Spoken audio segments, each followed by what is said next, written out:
Now we'll go on to Dr. Dhanashree Rathore, who has just come from giving a talk in the other session. She'll talk about pearls and managing posterior segment issues.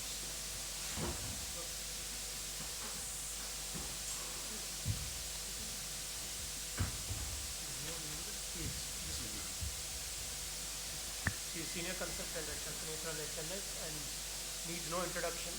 She is very active in all the conferences and has presented a lot of international and national papers.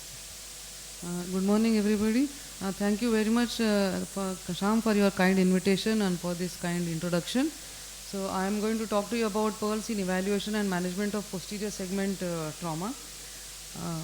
No financial disclosure. So, posterior segment evaluation sometimes might be easy in situations where, like this, where there is just one small injury in the periphery, mid-peripheral cornea, and most of the cornea is clear. So, you can just dilate the pupil and do a posterior segment evaluation. But sometimes there can be very serious and grievous injuries where the eye can be very badly injured. In this situation, the posterior segment evaluation will be difficult, and also it is not necessary required urgently. In fact, urgent repair of the globe and restoration of the integrity of the eyeball is most important. And in this situation, the posterior segment evaluation can wait and can be done later. Also in situations such as this, where the patient is very grievously injured, comatose, or small children, or where the eye is also very much massacred, facial trauma, it might be very difficult to evaluate the eye, and let alone evaluation of the posterior segment. That might be very difficult. So what we do in case of any globe trauma, first is to protect the ruptured eyeball with a rigid shield, avoid any pressure on the eyeball, and then preferably you can give some sedatives to children or anxiolytics to adults to make sure that you have a cooperative patient when you are examining these patient. Most important is to look at the relative afferent pupillary defect, and you must rule this out. Of course, perception of light also needs to be checked, but oftentimes in situations where patient is badly injured, sometimes the perception of light also might be difficult to check. So make sure that the RAPD is checked, and this has an implication on your prognosis. So assessment of the anterior segment is essential, but it is very easy, and you have to look at corneal injuries, or there can be some blast injuries, or infection also may be there. Posterior segment evaluation may be difficult, as I just mentioned, and imaging plays a huge role in this situation. Either X-ray, ultrasound, or CT scan can be done. X-ray is very easy and inexpensive and very easily available, so it can be done immediately. And it is very sensitive in detecting radio opaque foreign body, but otherwise it does not give much useful information. Ultrasound is also another tool which is easily available in the OPD and can be rapidly done. It is useful in evaluation of the foreign bodies as well as for retinal status. But it can have a small risk of extrusion of the intraocular contents if you are not very careful. CT scan is now very commonly done for all trauma patients to look at intraocular foreign bodies, fractures, and also the intraocular information. So these are the various situations where ultrasound can be useful in detecting retinal detachment or vitreous hemorrhage, foreign body, globe rupture, etc. And these are the CT scan images. So imaging can help you ascertain retinal status, posterior globe rupture, the vitreoretinal relationship, presence of IOFE, dislocated lens, or choroidal detachment, and all this will help you in planning of your surgery, getting the required instruments ready before surgery, and also for prognostication. So you can inform the patient and the attender about the prognosis and how well it is going to go.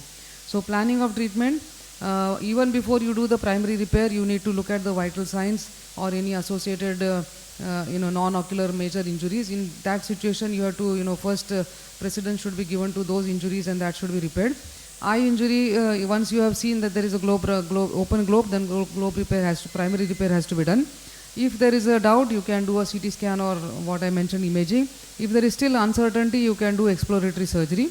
Occult globe rupture can be suspected if the patient has a vision of light perception of less, if there is a subconjunctival hemorrhage, chemosis, and boggy conjunctiva, along with hyphema and low intraocular pressure.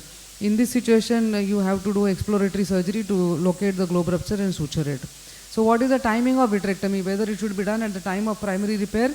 The advantage is that there is no fibrovascular proliferation and there is less chance of infection, but very often there is very poor visualization.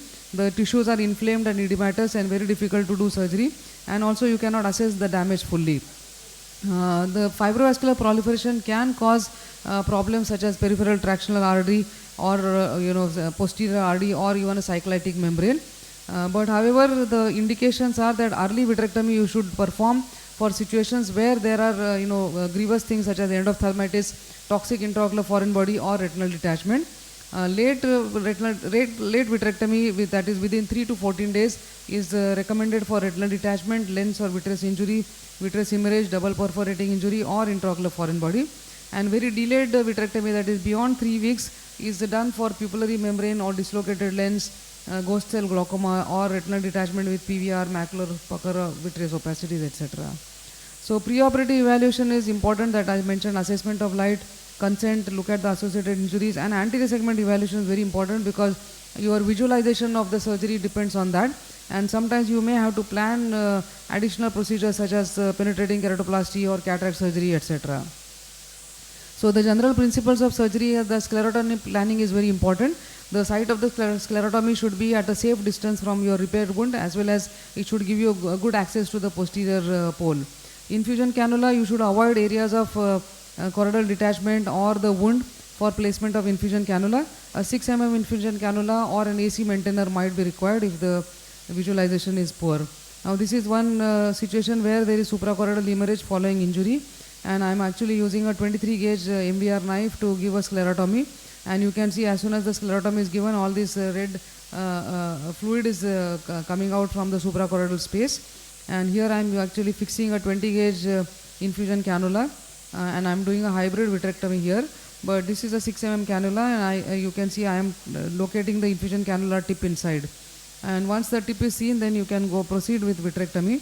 However, you can see that inside there is a total disorganization, and it is very difficult to see which is the vitreous membrane and which is the retina in this situation, and sometimes, so it is now I am taking the help of a chandelier, and with chandelier you can even do a bimanual surgery, and very carefully you may have to ascertain what is the tissue and then go ahead and dissect it. So I think okay, so at the end of these 2 hours you can see that some amount of retina has been salvaged, and it is now silicone oil is being used, laser and silicone oil.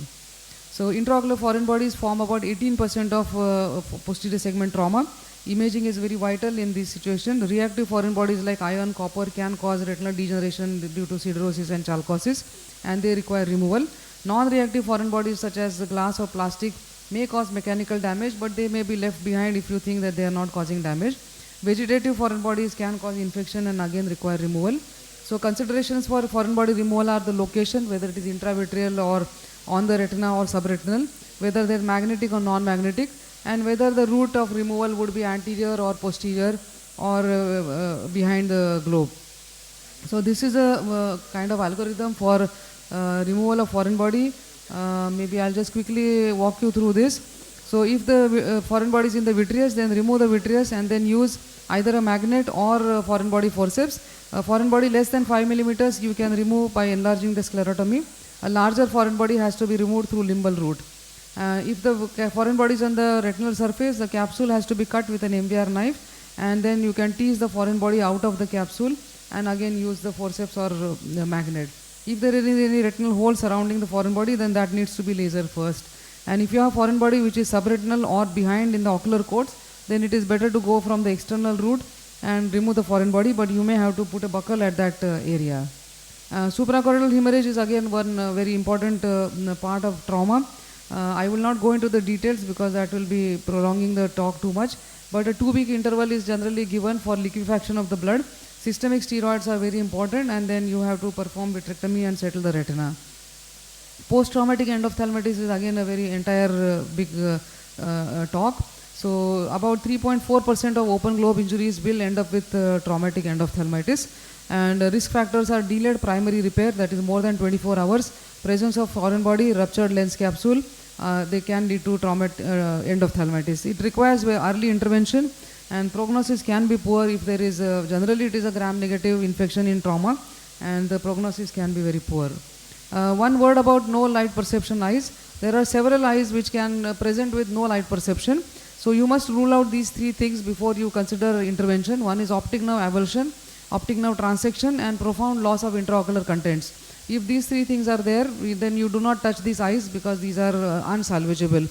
you may just do the repair and leave it, but nothing further can be done. But sometimes the light perception may be erroneously recorded because children or patients who are impaired cognitive state or under the influence of alcohol, or if there is a dense hypema or vitreous hemorrhage, choroidal hemorrhage and retinal detachment, sometimes the perception of light may not be properly recorded. So you can go ahead with surgery in these situations. And there is some authors have reported some good improvement in these no light perception eyes, but however you have to be very cautious, and case by case you need to decide. Can also take the help of a VEP preoperatively to decide. So the key points is it's important to check whether there is a presence of relative afferent pupillary defect. Sometimes reverse RAPD can be checked in the contralateral eye. You suspect occult globe rupture if the eye has only light perception and conjunctival ecchymosis, hypotony and hypema. Urgent repair of the open globe takes precedence over orbital or adnexal injuries. So take home message that this traumatic situation is less than ideal situation with many challenges, and you may have to improvise during surgery and have to be ready with plan B. Expect the worst. Always try to salvage the globe and don't do any primary evisceration even in a very badly disfigured globe. Best time to intervene for retinal surgery is 10 to 15 days following trauma, and there can be varied outcomes, but sometimes useful vision can be salvaged. Thank you very much. Thank you, Dr.